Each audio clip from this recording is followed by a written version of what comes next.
A very good morning to all of you guys. Let's begin the class. Listen everyone. पिछले video में मैंने आप लोगों को इंटीग्रेशन के काफी सारे फॉर्मूलाज बता दिए थे और काफी सारी प्रैक्टिस आप लोगों को करा दी थी, राइट? क्योंकि मैंने बोला था फिजिक्स में जिस मोड़ पर हम लोग आ गए थे, क्योंकि अब हमें आगे इलेक्ट्रिक फ्लक्स पढ़ना था और इलेक्ट्रिक फ्लक्स पढ़ने के लिए हमें काफी सारी इंटीग्रेशन और डिफरेंशियल आनी चाहिए थी, राइट? तो उम्मीद करता हूं कि अब आपको इंटीग्रेशन और डिफरेंशियल आ चुकी है, मैं पढ़ा चुका हूं। सीन क्लियर है? अगर वो सारी चीजें क्लियर है तो अब हम आगे की तरफ बढ़ते हैं, इलेक्ट्रिक फ्लक्स की तरफ। कहां की तरफ? Electric flux. क्लियर? करें शुरुआत। चलो, इससे पहले कि इलेक्ट्रिक फ्लक्स आपको पढ़ाऊं, सुनने होगा, इससे पहले कि इलेक्ट्रिक फ्लक्स आपको पढ़ाऊं, हमें कुछ चीजों से रूबरू होना पड़ेगा। क्या होना पड़ेगा? रूबरू। क्लियर? Listen everyone. तो चलिए रूबरू होते हैं। एक बात इससे पहले, इलेक्ट्रिक फ्लक्स जब हम समझेंगे तो बीच में कुछ टर्म्स आएंगे जो हमको दिक्कत देंगे, तो उन टर्म्स को हम पहले समझ लेते हैं। आपके नोट्सों में एक नोट लिखा हुआ है, वो नोट ये सुन लो, मुझे सुन लो, बाद में पढ़ लेना। वो नोट ये लिखा हुआ है कि किसी भी एरिया का जो एरिया वेक्टर होता है वो हमेशा उस एरिया के परपेंडिकुलर डायरेक्शन में होता है। Clear? Again I repeat, the area vector of any area is always in the perpendicular direction of that area. Clear? कोई भी आपसे पूछे किसी भी एरिया का एरिया वेक्टर कहां होता है, तो हमेशा बोलना उस एरिया के परपेंडिकुलर डायरेक्शन में होता है। जैसे फॉर एग्जांपल ये है, क्लियर, ये सरफेस का एरिया है, को पट्टा ने मोते जो पूछी कह रहे जाको एरिया वेक्टर कहां हो, तो ऐसे हो इस तरफ। समझ पा रहे हैं आप लोग मेरी बात को? क्लियर? किसी भी एरिया का एरिया वेक्टर जो होता है वो हमेशा इस एरिया के परपेंडिकुलर डायरेक्शन में हो रहा है। ये मेरी चांद है, किसी ने पूछा इस एरिया का एरिया वेक्टर कैसे होगा, ऐसे होगा। कैसे होगा? ऐसे होगा। होगा नहीं होगा? क्लियर? कोई ने पूछी जा मोगो जा लंगो, जाको एरिया वेक्टर कैसे हो, ऐसे हो। समझ गए? जाको लपक गए? क्लियर? बताइए ना, नहीं कौन सा बताओ मुंह पे थे। ये देख रहे हैं आप, ये बॉक्स स्पेशली इंग्लैंड से मंगवाया मैंने आप लोगों के लिए। लिसन, किसी ने पूछा कि भैया ये जो एरिया है, इस एरिया का एरिया वेक्टर कैसे होगा, लाइक दिस। समझ गया ना? मुझे बार बार बताने की जरूरत नहीं है। जा वाले का ऐसे, इसका ऐसे, इसका ऐसे, इसका ऐसे। क्लियर? सवाल पूछेगा तो बता दियो। Clear? The area vector of any area is always in the perpendicular direction of that area. Got it everyone? Listen, suppose करिए मैंने ये एरिया बना दिया यहां पर। अब बोर्ड पे ऐसे दिख रहा है, लेकिन वास्तव में ये ऐसे बनाने की कोशिश किया। ये मेरी पाम देख रहे हैं आप लोग, ऐसे। क्लियर? उभरता हुआ एरिया है। क्लियर? तो जो एरिया को एरिया वेक्टर कैसे हो, मतलब अगर एरिया जे है तो जाको एरिया वेक्टर होगा। सांची कह दही कछु गलत कह दही का, को के मन में ऐसे ना रहो, ऐसे होगा। कोई गलत कहा वहां में, यही तो एरिया है, जो एरिया को एरिया वेक्टर ऐसे जी तो परपेंडिकुलर ही है। गलत कहा है? सही है, बात तो सही है भाई साहब, बोलो। हाँ, तो इस मुद्दे को अभी 2 मिनट बाद सॉल्व करेंगे आपके का, राइट? क्लियर है? तो इतनी बात आप लोगों के भेजे में अटक चुकी है। The area vector of any area is always in the perpendicular direction of that area. है ना? च्युइंगम चबाई के इतने देख ले, मोबड़ो हिलो दो, गिन नहीं जाए तुम। Listen, the area vector of any area is always in the perpendicular direction of that area. Got it everyone? शायद आपके नोट्सों में एक नोट लिखा हुआ होगा जितना भी मैंने पढ़ाया उसके बाद, है ना? फिर हम इलेक्ट्रिक फ्लक्स पे जाएंगे। इसके बाद हमारे सामने बच्चों अगला क्वेश्चन है, डिफाइन इलेक्ट्रिक फ्लक्स। कौन सा लक्स? Electric flux. तैयार? ध्यान रखना, यहां पर आप इलेक्ट्रिक फ्लक्स पढ़ रहे हो, आज से कुछ महीनों बाद आप लोग मैग्नेटिक फ्लक्स भी पढ़ेंगे।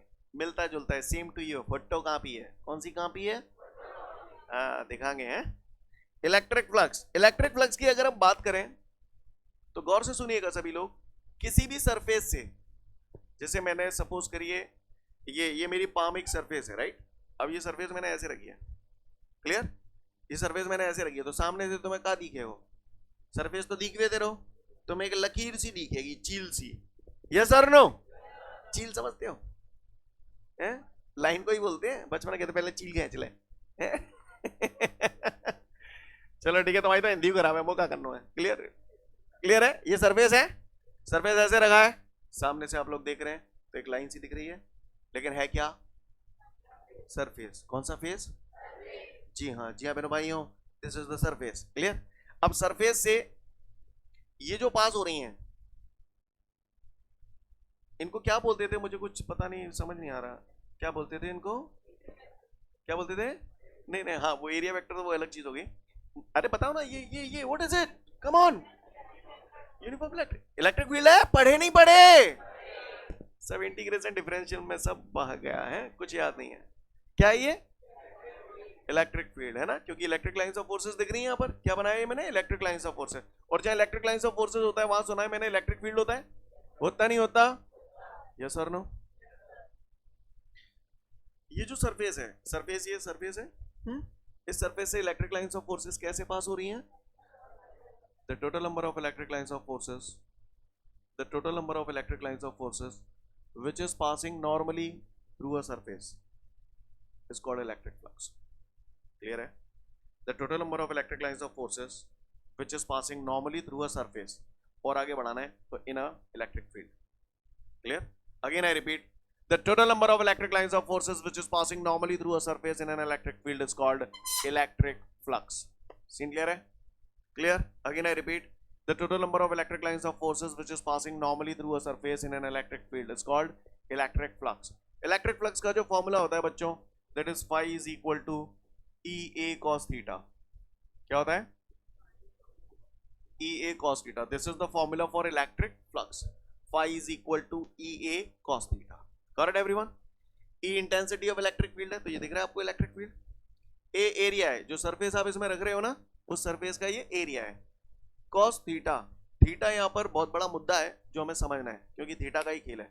मैं आपको साफ तौर पे बता रहा हूँ, जितने लोग आज यहाँ पर प्रेजेंट हैं उनको अगर आज की क्लास समझ में आती है तो आगे का सिलसिला उनके लिए बड़ा आसान होगा. जो आज नहीं है, खत्म कहानी. क्लियर है? समझ पा रहे हैं मेरी बात को? वो बारिश का ही मजा लेंगे अगले 15 दिन. ठीक है, तो यहाँ तक सीन क्लियर है सभी को? ज्यादा उम्मीद नहीं है मुझे आपसे, लेकिन अगर किसी ने मुझसे पूछ लिया इलेक्ट्रिक फ्लक्स क्या होता है तो मैं से बोल दूंगा the total number of electric lines of forces which is passing normally through a surface is called electric flux. कौन से लेटर से डिनोट करते हैं? फाई से. इसको थोड़ा सा बेहतर अंडरस्टैंडिंग देने के लिए मैं एक चीज समझाने की कोशिश कर रहा हूं. Try to understand. Bhishma Pitamah नाम सुना है? रामायण में थे, मतलब महाभारत करी है तुमने. क्लियर? Listen everyone. तो भीष्म पितामह के बारे में जब भी हम सोचते हैं तो हमारे दिमाग में एक चित्र उभरता है उनका, है ना? हाँ जी, मोड़ा बोल गो जी, देखो जी, बोल गो. भीष्म पितामह की जब भी हमको याद आती है तो ये वाला चित्र उनका दिमाग में उभरता है. ये देख रहे हो आप? बाणों की सैया है उनका बिछैया. बोलो भैया, ये सर नो सांची क्या थी? तो ऐसा ना लग रहा भीष्म पितामह जहां पे सरफेस है गए को है गए. जी हाँ बहनों भाइयों, भीष्म पितामह ये वाले सरफेस हो गए. ये भीष्म पितामह ही है, नहीं है मेरी बात सुने. सीन क्लियर है? कलयुग के भीष्म पितामह है तो ये तीरों से नहीं मारे जा रहे, करंट से मारे जा रहे हैं. क्लियर? यार तुम फालतू बातें मत किया करो ज्यादा, समझ गया ना? तुम पे पाप पड़ेगा. ये है इलेक्ट्रिक लाइंस ऑफ फोर्सेस. क्या है ये? क्लियर है? करंट बोले तो इलेक्ट्रिक लाइंस ऑफ फोर्सेस है ना. इस सरफेस से electric lines of forces perpendicular pass हो रही है ना. The total number of electric lines of forces which is passing normally through a surface. Bhishma Pitamah की बॉडी सरफेस हो गई, करंट हो गया इलेक्ट्रिक लाइंस ऑफ फोर्सेस. समझ पा रहे हैं? The total number of electric lines of forces which is passing normally through a surface in an electric field is called electric flux. है ना? सीन क्लियर है सभी को? The total number of electric lines of forces which is passing normally through a surface in an electric field is called electric flux, denoted by the letter phi. Its formula is phi is equal to E cos theta, right? अभी सुनते जाए, बाद में जब पढ़ने के लिए बोलूं तब पढ़ना. ठीक है, तो यहां तक का सीन क्लियर है सभी को? अगर किसी पट्टे ने मुझसे पूछा कि फलाने भीष्म पितामह की पूरी बॉडी से पास होने वाला इलेक्ट्रिक फ्लक्स नहीं निकालो यार, पूरी बॉडी का नहीं चाहिए, ये बताओ भीष्म पितामह की मुंडी में थे कितने इलेक्ट्रिक फ्लक्स पास है रहा है.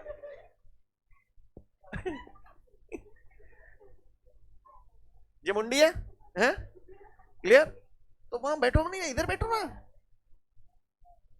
अच्छा आपको नहीं दिख रहा तो इधर चल जाओ ना. वहां सहेली चाहिए, सरकेंगे नहीं, कमाल है भगवान का सब। क्लियर है?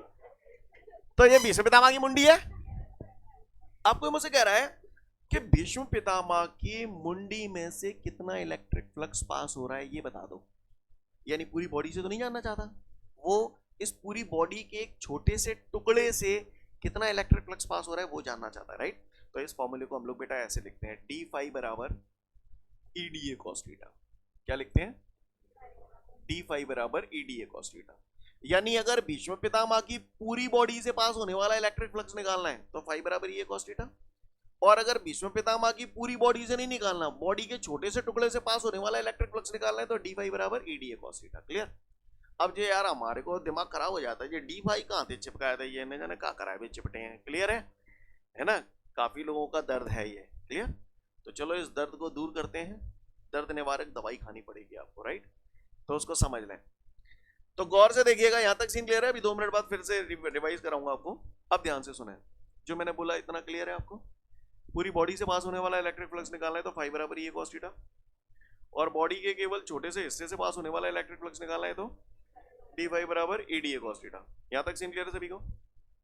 अब इससे पहले कि आगे बढ़ूं, अब वो समय आ गया है जब हमें ये जानना है कि हमें कैसे पता चलेगा कि कहाँ इंटीग्रेशन करना है और कहाँ डिफरेंशियल करना है। अब आप डिफरेंशियल और इंटीग्रेशन तो पढ़ चुके हो।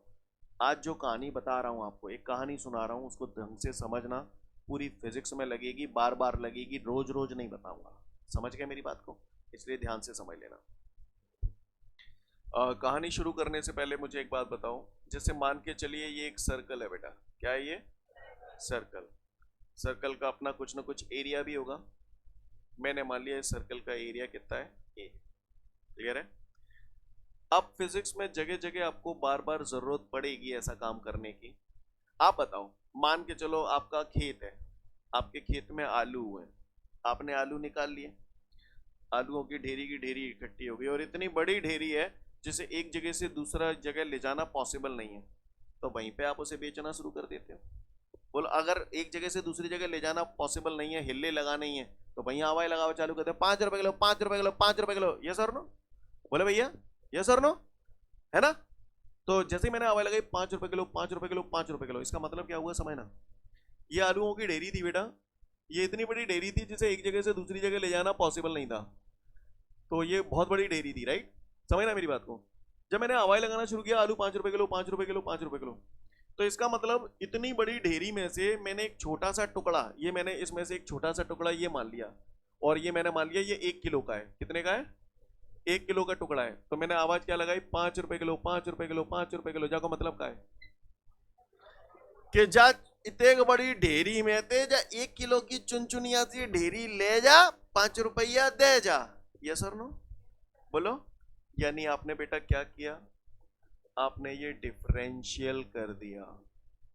आप इस वर्ड पे फोकस करो, डिफरेंट। डिफरेंट का मतलब होता है अलग कर देना। बहुत बड़े पार्ट में से कोई छोटा सा टुकड़ा अलग कर देना, दैट इज कॉल्ड डिफरेंशियल। इस पूरे सर्कल का एरिया ए है। किसी पट्टे ने मुझसे बोला कि भैया जामे तेक चुनचुनिया सो एरिया चाहिए, तो ये चुनचुनिया सा एरिया हम लिखेंगे डी ए। फिजिक्स में ये काम अब मैं बार बार करूंगा, राइट? किसी भी चीज का एरिया ए है, अगर मैंने एरिया डी ए लिखा है तो इसका मतलब मैं बहुत छोटे से एरिया की बात कर रहा हूं। किसी भी चीज के आगे अगर डी लग जाए तो इसका मतलब बहुत छोटी चीज की बात हो रही है। समझ पा रहे हैं आप? यानी मैंने बहुत बड़े टुकड़े में से एक छोटा सा टुकड़ा चुन लिया। जब आलू की ढेरी थी, एक बहुत बड़ा टुकड़ा था, आपने हवाई लगाई 5 रुपए किलो, 5 रुपए किलो, 5 रुपए किलो, यानी बहुत बड़े टुकड़े का आपने क्या कर दिया? डिफरेंशियल कर दिया। उसमें से एक छोटा सा टुकड़ा, उसका दाम फिक्स कर दिया, 1 किलो आलू 5 रुपए की। यस और नो? बात समझ में? डिफरेंशियल का मतलब बहुत बड़ी चीज में से कोई छोटा सा टुकड़ा अलग करना। अब फिजिक्स के पॉइंट ऑफ व्यू से समझे, कोई बहुत बड़ी चीज है, उसमें से अगर हमें कोई छोटी सी चीज चुननी होती है तो हम उसके आगे डी लगा देते हैं। डी लगा दिया यानी डिफरेंशियल कर दिया। डिफरेंशियल कर दिया यानी बहुत छोटी चीज की बात कर रहे हैं या बहुत बड़ी चीज की बात कर रहे हैं? बहुत छोटी चीज की बात कर रहे हैं। जो बोल रहा हूँ समझ में आ रहा है आपको? अच्छी बात है। अब जैसे ये डी है, ऐसे एक और छोटा सा टुकड़ा चुन लिया, ये भी डी है, ऐसे ही ये भी डी है। बोलो भैया, अब ऐसे बहुत सारे होंगे इसमें? बोलो भैया, होंगे कि नहीं होंगे? ऐसे जग में 1-1 किलो की बहुत सारी ढेरी होंगी। अच्छी बात है। ये सब छोटे छोटे मैंने ऐसे जा छकाचक भर दो, जा छकाचक भर दो। भरवे के बाद फिर मैं इन सिग डीएनए जोड़ू, इन सिग डीएनए जोड़ू। ऐसे 2-3 ही होंगे या बहुत सारे होंगे? बहुत सारे तो डॉट डॉट डॉट लगा दूं। अब आप बताओ, अगर इन सबको मैं जोड़ूंगा बेटा जितने भी हैं तो बराबर का क्या आएगा? एक। आपको बात समझ में आई? आपको बात समझ में आई? जब आप नन्हे मुन्ने बच्चे थे तो आप इसको ऐसे लिखते थे, याद करो। यस और नो? इक्वल टू ए। जो बोला समझ में आया? क्लियर? लेकिन ऐसा तब करते थे जब नन्हे मुन्ने बच्चे थे। अब बड़े बच्चे हो गए हैं। यस और नो? अब बड़े बच्चे हो गए हैं तो अंदाज हमारा बदल गया है। अब हम हेलो हाय बोलते हैं। यस और नो? तो जब हम बड़े बच्चे हो गए हैं तो ये सिग्मा का जो साइन है ना, वो थोड़ा सा बढ़ चढ़ के ऐसा हो गया है। आप याद करो ना यार, आपने इंटीग्रेशन का पहला फॉर्मूला यही पढ़ा था, integration of dx is equal to x, integration of dA is equal to a। Got my point everyone? Scene clear है? किसी को कोई दिक्कत? बात समझ में आई? इंटीग्रेशन क्यों कर रहे हैं? छोटी छोटी बहुत सारी चीजों को जोड़ने के लिए। डिफरेंशियल क्यों कर रहे हैं? बहुत बड़े टुकड़े में से कोई छोटा सा टुकड़ा अलग करने के लिए। मैंने बोला भैया ये वायर है, इसकी लंबाई L है, ऐसे मैंने बोला। अब मैं जो कहूँ जा में तो एक छोटी सी लंबाई चाहिए मुझे, तो जाए कहा बोलेंगे? तो जाए मैं बोलेंगे DL। DL का मतलब चुनचुनिया सी। हाँ, नहीं है मेरी बात समझ? सीन क्लियर है? शुद्ध देसी में पूछ रहा हूँ, किसी बहुत बड़े टुकड़े में से कोई छोटा सा टुकड़ा अगर मुझे अलग करना है तो मैं क्या करूंगा? डिफरेंशियल। समझ में आ गया ना डिफरेंशियल कब होता है? छोटी छोटी बहुत सारी चीजों को अगर मुझे जोड़ना है या टोटल निकालना है, मैं क्या करूं? दैट्स ऑल, खत्म कहानी। ठीक है ना? हालांकि इसमें बताने के लिए बहुत कुछ है, पर आपको मैंने जो मोटा मोटा बोला आपको समझ में आया, बस इतना समझना, यही आपको ज्यादा यूज में आएगा। सीन क्लियर है? तो इंटीग्रेशन कब करोगे आप? छोटी छोटी बहुत सारी चीजों को जोड़ना होगा, राइट? और डिफरेंशियल कब करोगे? हाँ, सीन समझ में आया आपको? अच्छी बात है। अगर आप ये बात समझ चुके हैं तो फिर बहुत सुंदर बात है। अब आपको सारी कथा क्लियर हो गई। अब आप बताना जरा, मान के चलो यहाँ पर किसी बच्चे ने मेरे यहाँ इस चैप्टर का टेस्ट नहीं दिया तो उनको सजा दी जाती है। सजा के तौर पर हम उनकी बॉडी के छोटे छोटे टुकड़े कर देते हैं। तो इसका मतलब बताओ मैंने क्या किया? बॉडी का डिफरेंशियल कर दिया। आपके घर पे ये बात पता चल गई तो पिताजी मेरी बॉडी का डिफरेंशियल करने आएंगे? यस और नो? बोलो यस और नो? पर जब वो आ रहे थे ना, तब तक मैंने आप सुई धागा लिया और पूरी बॉडी को खटखट। पता मैंने क्या कर दिया? हाँ, समझ गया ना? ऐसी खूंखार बातें मत किया करो आप लोग वैसे। क्लियर है? पर मेरी बात समझ में आई बेटा आपको? है ना? छोटी छोटी बहुत सारी चीजों को जोड़ना है तो हम लोग क्या करेंगे बच्चों? बोलत का है नहीं? हाँ, और बहुत बड़े टुकड़े में से छोटा सा टुकड़ा अलग करना हो बच्चों तो? बच्चों यार एक बात बताओ यार, तुम्हें अगर देखी बात समझ रहे हो तो फिर बात ही का ही। तुम हमारे पूरी बॉडी से पास होने वाला इलेक्ट्रिक फ्लक्स निकाल रहे थे, पूरी बॉडी से, तो तुमने जो कही जे ओ भाई बराबर ये cos थीटा। फिर मैंने तुमसे कही काय भैया जाके मुंडी में देखे थे इलेक्ट्रिक फ्लक्स पास होगा, तो तुमने भैया देखो मुंडी पूरी बॉडी का एक छोटा सा हिस्सा है, तो छोटे से हिस्से से पास होने वाला इलेक्ट्रिक फ्लक्स भी छोटा सा होगा। होगा नहीं होगा? इसलिए पाई की जगह डी वाई आ गया। करेक्ट? अच्छा, डी वाई आ गया तो जाहिर सी बात है इस छोटे से हिस्से से इलेक्ट्रिक फ्लक्स पास निकालने अपन, तो ये एरिया भी, इसलिए ये एक ही जगह डी आ गया। नहीं बस में जे कौन सा इलेक्ट्रिक फ्लक्स है? स्मॉल। पूरी बॉडी को ना ने, पूरी बॉडी के छोटे से हिस्से, पूरी बॉडी के छोटे से हिस्से से निकलने वाला इलेक्ट्रिक फ्लक्स इतना है। मोए अगर पूरे को निकालने में जाको क्या करता हूं? इंटीग्रेशन। अगर जई को मैं इंटीग्रेशन कर देंगे तो जई आया हो नहीं आया? मैंने भाई साहब लगा इंटीग्रेशन कर दो, जाको क्या कर दो? तो मैं यहां लिख रहा हूं, समझने की कोशिश करना। Integration of D Y is equal to integration of E कॉस थीटा। Got it everyone? यहां तक नजारा क्लियर आया? ये फॉर्मूला कोई नई तोप नहीं है, इसी की देन है। कैसे आया ये समझ लो। ये समझ में आया? बोले भैया कल किया था आपने, शायद ये कल किया था आपने, यही वो कुख्यात अपराधी है जो मैं परेशान कर रहा था। किया था? बताओ integration of dx is equal to, तो integration of dy is equal to, जी हाँ बहनों भाइयों, कितना शानदार जवाब दिया आपने। चलो बहनों भाइयों ये भी बता दो, ये इंटीग्रेशन काय के रिस्पेक्ट में कर रहे हैं? किसके रिस्पेक्ट में कर रहे हैं? ए के। डी के बगल से जो होता है उसके रिस्पेक्ट में कर रहे हैं, ए के रिस्पेक्ट में कर रहे हैं। तो जिसके रिस्पेक्ट में करते हैं उसे छोड़ देते हैं, बचा कुचा किसको फेंकू बाहर? जी हाँ ई कॉस थीटा। अब करा चुका हूं भाई साहब, दिमाग का तय नहीं करना। इंटीग्रेशन और डी समझ गया ना ये स्टेप? इंटीग्रेशन और ए का मल्टीप्लाई ई cos थीटा से करूंगा तो बढ़िया बीआईबी फर्स्ट क्लास आंसर बन जाएगा। सीन क्लियर है? किसी कोई दिक्कत? आपको पूरी कथा समझ में आ गई है? फिर से बोल रहा हूं, पूरी बॉडी से पास होने वाला इलेक्ट्रिक फ्लक्स निकालना है तो फॉर्मूला क्या लगेगा बताओ? Phi is equal to E cos theta, है ना? और पूरी बॉडी को ना निकालना, छोटे से एरिया से पास होने वाला इलेक्ट्रिक फ्लक्स। और हर जगह थीम आगे के जो हमारे सामने क्वेश्चंस आएंगे वो हम लोग हर जगह क्या करेंगे, जैसे आलू बिछ रहे थे ना वाल हैं, 5 रुपए किलो 5 रुपए किलो 5 रुपए किलो, आपने क्या किया? डिफरेंशियल कर दिया। अब लोग आए, देना 2 किलो, देना 4 किलो, देना 5 किलो, सब अपने हिसाब से 5 रुपए ही देंगे। ते 2 किलो ले रहे हो ते 10 देगो, ते 4 किलो ले रहे हो ते सब अपना अलग अलग अमाउंट देंगे। अब आप बताओ, पूरे आलू बिछ गए, पैसे पीछे आएगा आपके पास। अब उसे ये पता करना है कि मेरे पास कितने आलू होते, तो पैसा जोड़ के पता पाल लेगो। पैसा जोड़ के पता पाल रहा हूं मतलब क्या कर रहा है? हाँ, नहीं है मेरी बात समझ में? क्लियर है? किसी को कोई दिक्कत? तो हम लोग भी हर जगह ऐसे ही करेंगे, यही प्रोसेस होता है, राइट? यही प्रोसेस होता है। आलू का उसने 1 रुपये 5 रुपए किलो बता दिया, फिर जितने किलो आलू हैं भैया दे दो, पैसे दे दो। समझ गया ना? यही तरीका हम लोग यहाँ अपनाते हैं, क्योंकि जब चीजें बहुत बड़ी तादाद में होती हैं तो सबसे पहले हम क्या करते हैं, छोटे से एरिया से पास होने वाला इलेक्ट्रिक फ्लक्स निकालेंगे, फिर टोटल निकालना है, पूरे का निकालना है, तो हम लोग क्या करेंगे? क्या करेंगे? इंटीग्रेशन करेंगे। बात समझ में आई सभी को? किसी को कोई दिक्कत? बढ़ जाऊंगा आगे? अब मैं आपके दिमाग का ज्यादा दही, अब आपको इतना मोटा मोटा समझ में आ गया। हाँ, बहुत बड़े टुकड़े में से छोटा सा टुकड़ा चुनना है तो डिफरेंशियल, टोटल निकालना है तो इंटीग्रेशन। कहानी समझ में आ रही है? ठीक है, अच्छी बात है। तो हम लोग बात करते हैं इलेक्ट्रिक फ्लक्स की, है ना? काय की बात करते हैं? इलेक्ट्रिक। एक बार फिर से रिफ्रेश कर रहा हूँ, ध्यान से समझ लें। The total number of electric lines of forces which is passing normally through a surface in an electric field is called electric flux. It is denoted by the letter phi. Phi is equal to E cos theta. यहां तक किसी को कोई दिक्कत? अब बताओ, सबको clear है? तो एक बार फिर से, ये सरफेस है, कैसे रखा है बताओ जरा, हाथ के इशारे से बताओ। ऐसे रखा हुआ है, राइट? ये मेरी पाम है, ये सरफेस है। Got it everyone? Scene clear है? चलो, अच्छी बात है। इस सरफेस से ये यहां पर क्या पास हो रही है? तो बच्चों क्या फॉर्मूला बताया था मैंने इसका? Phi is equal to E A cos theta.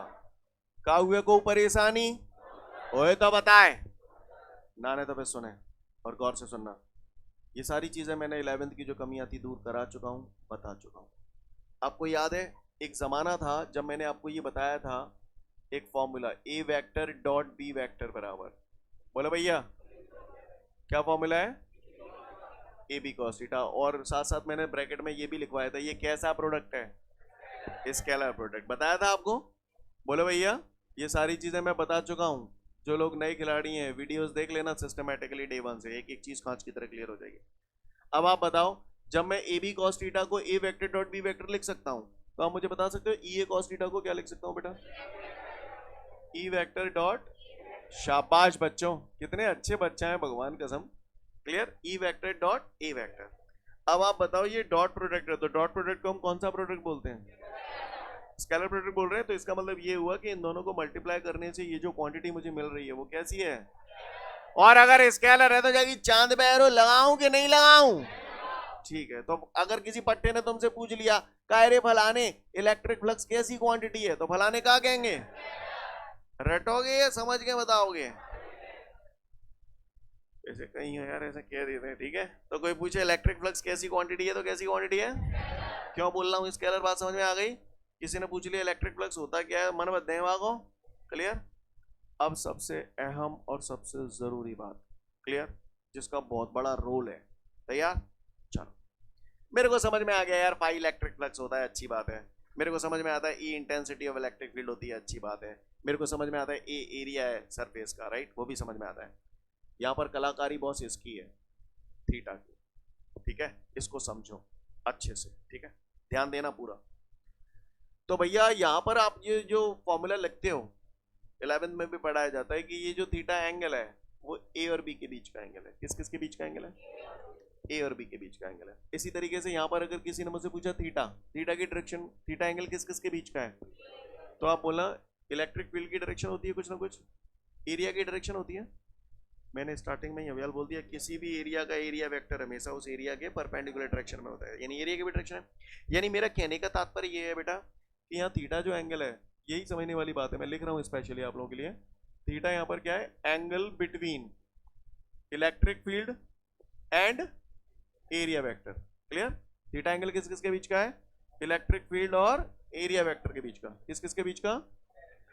Electric field और एरिया वेक्टर के बीच का। जो बोला पल्ले पड़ा, सोच लो। क्वेश्चन पूछूंगा छोटे छोटे, इसलिए बोल रहा हूं। तैयार? चलो तो फिर मेरे सवालों का जवाब दो, ठीक है? इससे पहले कि सवाल का जवाब दो, पहले मुझे इतना भी बता दो। ये देख रहे हो आप? ये भी देख रहे हो? कितने डिग्री का एंगल है? कौन सा कह रहे हो? 90? कौन सा कह रहे हो? 90 है, ठीक है। 270 है, समझ गए? क्योंकि ये पूरा 360 है। अगर आप इसे 90 बोले तो मैं ये भी तो देख सकता हूं। बोलो भाई, समझ गए ना? मैंने बोला ये एंगल कितना है, आपने बोला 90 है। लेकिन अगर मान के चलिए मैं यहां से मेजर करूं तो 270 है। बोला है कि नहीं है? समझ गए ना? अच्छी बात है। तो मैं 90 भी बोल सकता था, 270 भी बोल सकता था, लेकिन जैसे ही मैंने कहा था एक ने 270 ना बोली, 90 बोली है। मैं यही तो बोला था अभी, जब सिचुएशन दो बने, एक एंगल बड़ा हो और एक छोटा हो, तो हमेशा हम छोटे वाले को प्रेफर करते हैं। तुम तो कर रहे हो, तुम तो कर रहे ना कर रहे? चलो ठीक है, अच्छी बात है, समझ गए? आओ। तो क्या तुम्हारे हिसाब से ये एंगल 90 हो गए? 90 है ये? तो जे 90 तो छोटो है, ये बड़ो है? 90 तो छोटो है। अब 90 थे, अब 0। अब कितने गए? पूछूंगा तो बोल देना, दोनों एक ही डायरेक्शन में है ना? तो एंगल कितना है? अब कितना है? 0। अब कितना है? यानी अगर दो चीजें एक दूसरे के पैरेलल होंगी तो एंगल 0 डिग्री बोलोगे, है ना? यस और नो? एक के ऊपर एक होंगी तो भी 0 ही आएगा, क्योंकि एक के ऊपर एक है तो भी एक ही डायरेक्शन में, तो इसका मतलब 0। यस और नो? तो ये 0 है भाई, काय है? ये 0 है। अब ये 0 तो ज्यादा है या कम? 0 तो ज्यादा है। अब 90 है, कितने गए?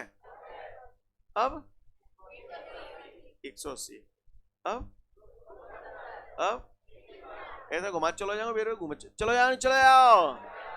ठीक है, तो मतलब आपको समझ में आता है? आइए बताइए ना, सोच समझ के जवाब देना, गधों की तरह रिएक्ट मत करना, ठीक है? थीटा एंगल किस किस के बीच का है? इलेक्ट्रिक फील्ड और एरिया वेक्टर के बीच का एंगल है, ठीक है? ध्यान से देखना, 2 सवाल बताऊंगा, 3 बताऊंगा, तीनों को ध्यान से देखना सब लोग अच्छे से, ठीक है? बताओ ये मैंने क्या बनाया है? 1 मिनट।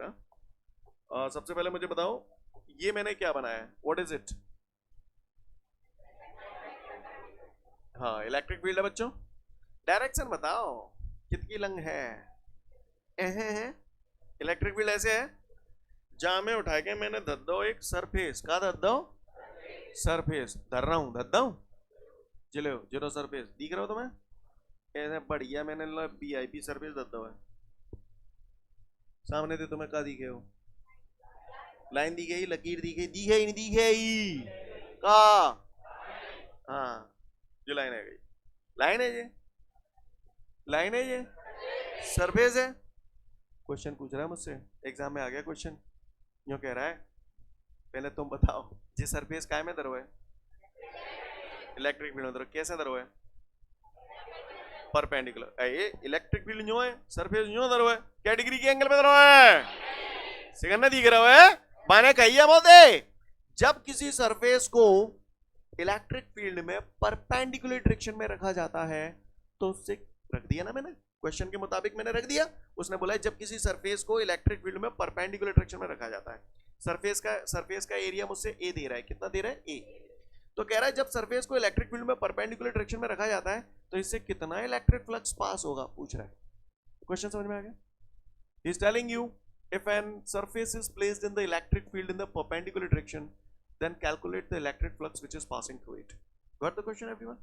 तो बाने मोती जो पूछे इससे कितना इलेक्ट्रिक फ्लक्स पास हो रहा है, तो भैया मैं ज्यादा पढ़ो लिखो ना ने, मुझे बचपन में हमारे सन ने जो बताई कि इलेक्ट्रिक फ्लक्स का फॉर्मूला होता है पाई बराबर ई cos थीटा। यस और नो? बोले बच्चा, तो आ जाओ फिर। फाई बराबर ई इलेक्ट्रिक फील्ड हो गया, ए एरिया हो गया, कॉस थीटा कितना है यहाँ पे? चूतियों की तरह रिएक्ट करना बंद करो, ठीक है? इतना अप्पा नहीं है जो मैं 90 तुम्हें बताया कि तुम तो वही पूछेंगे 90 चले आते हैं, जाने कहाँ थे। थीटा थीटा थीटा एंगल किस किस के बीच का है?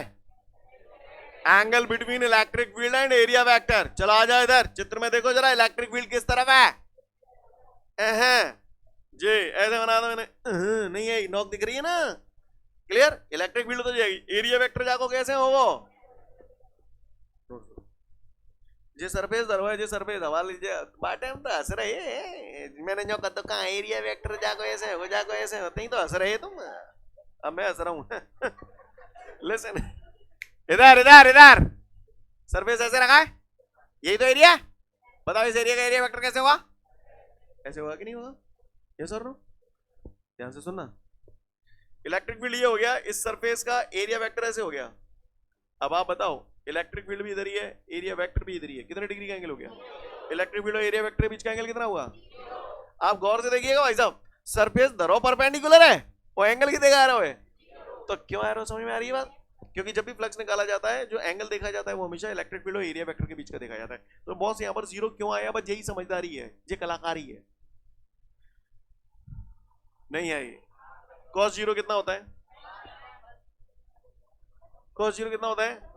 1 का मल्टीप्लाई ई से करूंगा, समझ गए? तुम समझ गए का? सही बताइए तो बताइए ना, देगा कौन सा बताओ? जो इलेक्ट्रिक फील्ड है, और मालूम होता क्या कर रहा है? मुझे तो यूं कह रहा है कि एक सरफेस है, कहा है? जीरो जीरो बढ़िया वीआईपी सरफेस, ठीक है। तुम बताओ कैसा धरो है? सरफेस कैसे रखा है? हैं? अबे ऐसे वैसे नहीं, जामे कैसे धरो तो? परपेंडिकुलर। अबे ऐसे फिर ऐसे, इसमें इसमें परपेंडिकुलर रखा था, इसमें कैसे रखा है? हाँ, जब किसी सरफेस को इलेक्ट्रिक फील्ड में पैरेलल रखा जाता है, सामने तो तुम्हें कहा दिखेगा, कैसी लाइन दिखेगी? ऐसी। मैंने एक दिन कैसी लाइन दिखेगी, बोले बढ़िया दिखेगी, क्लियर है? समझ में आया? अब आप बताओ यहां से कितना इलेक्ट्रिक फ्लक्स पास हो रहा है, पूछ रहा है। वो कह रहा है जब किसी सरफेस को इलेक्ट्रिक फील्ड में पैरेलल रखा जाता है तो उससे कितना इलेक्ट्रिक फ्लक्स पास होगा? तो रुको, फाई बराबर ई ए कॉस थीटा कितना रखूं? तो मुझे मालूम है theta angle between electric field और एरिया वेक्टर है। इलेक्ट्रिक फील्ड ऐसे है, यो में एरो दिख रहे हैं आपको। अब इस एरिया का एरिया वेक्टर कैसे होगा? ऐसे हो जाएगा। अब आप ही बता दो, इलेक्ट्रिक फील्ड और एरिया वेक्टर के बीच कितने डिग्री का एंगल हो गया? 90। कॉस 90 कितना होता है? जीरो का मल्टीप्लाई ये से करूंगा तो समझ में ही नहीं आई होगी। सेकंड क्लियर है? काहुए को परेशानी हो तो बताए, ना आने तो बस सुने, कहू ना कहू की करबटी जरूर ले रहा है भाई, ये मैं दिख गऊ। इधर देखें, ये सरफेस है, मेरी बात को ध्यान से सुनिएगा, मैंने बोला भी था ये बात। जैसे ये परपेंडिकुलर रखा है ना? एंगल कितना बोला आपने? थीटा। मैंने पूछा कितना इलेक्ट्रिक फ्लक्स पास होगा, आपने बोला फाई बराबर ये कॉस थीटा। थीटा जीरो क्यों रखा? समझ में आया आपको? क्यों रखा? क्योंकि इलेक्ट्रिक फील्ड इधर ही है, एरिया वेक्टर भी इधर ही है, इसलिए आपने जीरो रखा। अब कुछ लोगों ने इस सरफेस का एरिया वेक्टर इधर माना, इधर भी तो मान सकते थे। अगर मैं एरिया वेक्टर इधर मानता और इलेक्ट्रिक फील्ड इधर होता तो यही एंगल कितना हो जाता? 180। और पहली सिचुएशन में कितना था? जीरो। तो अपन ने कौन सा लिया? जीरो। मैंने बोला था ना, दो दो सिचुएशन हो तो हमेशा हम लोग कौन सा एंगल लेते हैं? छोटा वाला। Got my point everyone? Scene clear है? इलेक्ट्रिक फ्लक्स कैसी क्वांटिटी है? सारी बात समझ में आती है आपको? तो कल हम लोग अच्छे से पूरा आपका इलेक्ट्रिक फ्लक्स हो चुका है, अब आपको समझ में आएगा इलेक्ट्रिक फ्लक्स क्या कहानी है, ठीक है? कल मिलते हैं। Thank you everyone, have a great day to all of you guys. जय हिंद।